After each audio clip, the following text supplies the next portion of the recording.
Hello guys, welcome back to my channel and happy new year to everyone. Today I'll be doing a quick recap on the yesterday's Arsenal match. That was the one against Newcastle, and I'm sure everyone wasn't happy with the final result as it ended in a 1-1 nil-nil draw between both sides. It was a very interesting match. And looking at that match, so many speculations, people saying Mikel Arteta is like getting over his head, like losing control and not comporting himself.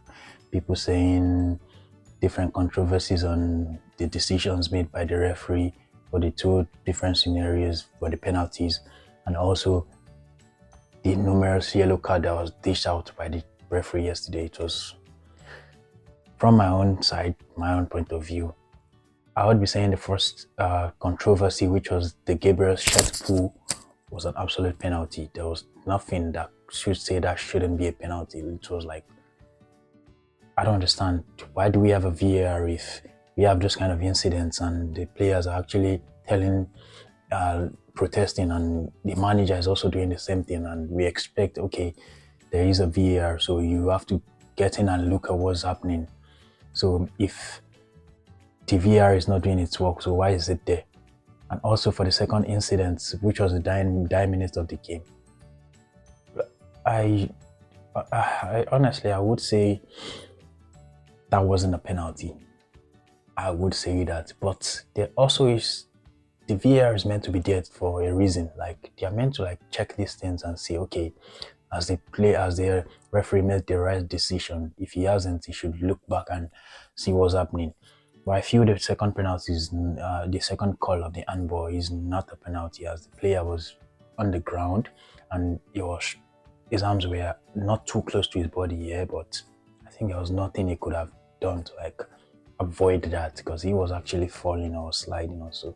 But the first one of the Gabriel Shed pull is an absolute penalty, and there's nothing anyone can tell me to change that. And quickly going to the Mikel Arteta's buzz of he doesn't stay on the touchline, he's hyperactive, he's disrespecting the opposition teammate. I don't understand where that is coming from. Is it that when there's nothing to pick on Arsenal, or when they're doing well, or like everyone just finds something to like come up with and just try to engage some, but like Arsenal in a bad way? Because I don't understand. Like we see different coaches, we've seen the likes of Jose Mourinho, we've seen the like of Pep Guardiola, even with Jurgen Klopp. You see how they act on the touchline. You see how Thomas Tuchel act on the touchline. For it was you see how Antonio Conte act.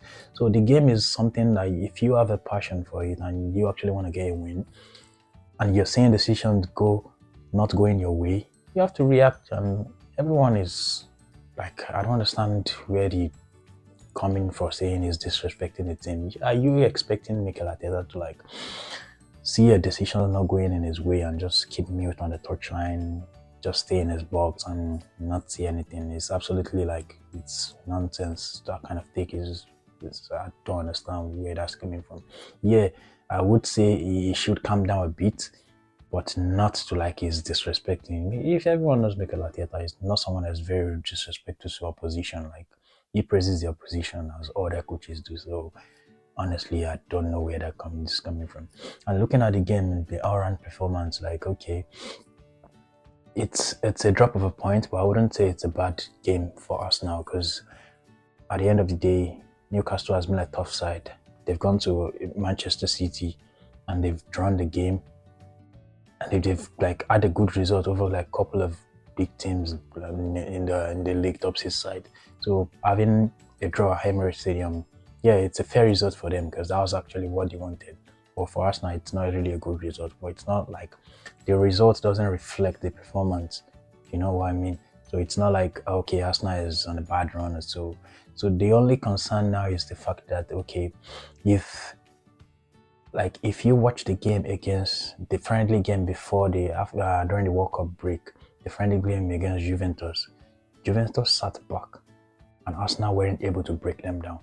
And same thing was what Eddie Howe like planned yesterday. Newcastle really sat deep and Arsenal wasn't able to break them up. We didn't have enough tools from the bench to call onto and say, okay, come do this. And like our bench was a bit weak. There's no like more much of a tactical switch from MIKEL ARTETA in yesterday's game, and I think that cost us. And going forward, we need to look at that. We need to look at the fact that when teams know we're gonna play them, we're gonna press them, because Emirates has become a fortress this season. As that game or yesterday's game was the first game we're not gonna take like absolute 3 points. So it's become tougher at Emirates, and the team knows if they're coming down to Emirates and they want to play attacking football with us now, you might get caught up and you would be mercilessly dealt with, if you know what I mean. So teams now come to Emirates with a mindset of coming, because Eddie Howe came yesterday with a point is a good result for them. So he came yesterday and he sat back, and Arsenal wasn't able to break them up. So looking forward, Mikel Arteta has to find a way. When teams sit back and don't want to come back, we have to find a way to make use of, I don't know if it's a tactical switch or just find holes where they can get goals, and that's something I think the team should work on. And going quickly to also, yesterday was a good game for two of them. Eddie Howe got what he wanted. Like, they've been playing fine, and kudos to them. The point wasn't bad for them, and for Arsenal it's a fair share of a point. So we move on to Tottenham. I know we have a game before the Tottenham game, but I think the Tottenham is the most important game. All games are important, obviously, but Tottenham is an EPL game, and I hope by then would have made a couple of signings. If we don't even have a couple of signings, maybe Emre Smith-Rowe will be back, and we would have fresh legs to call on from the bench, because looking at the bench is a bit weak. We only have a Fabio Vieira and just few like defenders, Tierney and co. So if you need attacking threats, you really don't have much to call on to, and Fabio Vieira isn't so physical. He's not that physical. So I'm looking at this. I've been seeing different deals on mudryk from Shakhtar Donetsk, and Arsenal submitted a second bid, as we all know, and it's in the region of, I think, 65 million euros or so. And Shakhtar is actually proving stubborn. It's made known by the player that he wants to come to Arsenal, and I think they should find a common ground. And from my own point of view, from my own perspective, MIKEL mudryk isn't so proven. He's coming from Shakhtar Donetsk, a weaker league, and it's not proven in APL. But nowadays, the APL market is sports that even if you have to get a decent player, you have to pay a high fee. And Arsenal has been lucky over the seasons, and we got Odegaard for a decent fee, and it's proving good. We got Gabriel Jesus for a decent fee, and to an extent, all clubs have to pay for a player when you have to pay for it. You don't know if it's gonna be a good deal or not, or when you need something, you have to pay. You just have to pay for it. And if you're going to compete for the title, because I think before the start of the season, Arsenal didn't see themselves in this position, and now they are in this position. Now what they have to do is to invest and try to strengthen the squad and see what happens. You just have to go for it this time around. You are in the title, you're in the title race, and whether you like it or not, it's one game at a time. But you have to look at the bigger picture and see by time, by almost at the end of this thing, if you actually invest in your squad and they can play more, you have more legs. And looking forward to, we never can know. Gabriel Jesus is out injured now. It can happen to any other player. Odegaard can go injured. Saka can go injured. So we need so many reinforcements in front. And I'm seeing speculations of Arsenal having MIKEL mudryk and also getting Felix on loan, which is a good one if they can actually pull that off. So I think that's the starting point for this January transfer window, and if possible, if they can get an additional cover for the likes of Thomas Partey, because everything is going good right now. But Thomas Partey is a very, very key player in that squad, and if he gets an injury, we've seen that when he got injured game against United, we actually lost the game. And I think this guy, what's his name? This guy that played the cover for Thomas Partey when he was injured, Sambi Lukonga. Sambi Lukonga is a decent player. I feel he has so many potential, but he needs to develop, and I think that role that Mikel Arteta wants to use him for is not so suitable for that role.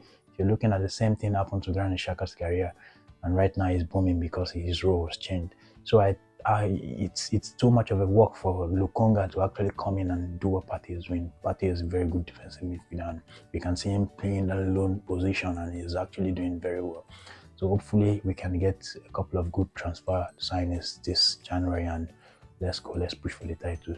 Drop a comment, let me know what you think on the Arsenal Newcastle game, the transfer market, and what do you think should come in and go out of Arsenal. Like, so if you actually enjoyed this video, please drop a comment and subscribe, like a video.